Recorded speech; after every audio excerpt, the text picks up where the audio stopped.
నేడు కొన్ని రాష్ట్రాల్లో రాజకీయ నాయకులు, అధికారులు ఇతరుల కొంపలు, ఇళ్లను కూలుస్తున్నారు గదా! మరి ఇది సరైనదేనా? అనేవి క్వెషన్స్. దైవ నియమాలు ప్రకారము ఎవ్వరి కొంప, ఇల్లు కూల్చకూడదు. అది పాపకార్యము. ఫ్లో ప్రవాహము దానికి అడ్డు లేనిది, జనాలకు అడ్డు లేనిది, ట్రాఫిక్కి అడ్డు లేనిది, జంతుజాలాదులకు మనుషులకు అడ్డు లేనిది దేనిని కూల్చకూడదు.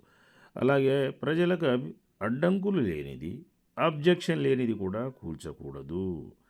ఏవో మెయిన్ చెరువులు, రోడ్లు ఆక్రమిస్తే, కాలువకట్టలు ఆక్రమిస్తే, ఈ చెరువులు, కొండలు, గుట్టలు ఆక్రమిస్తే, కొండలపైన ఇళ్ళు కట్టుకుంటే, జంతువులకు ఇబ్బంది ఉంటే అటువంటివి తప్ప మిగతావి ఏవి కూల్చకూడదు. దైవ నియమాలకు విరుద్ధమది.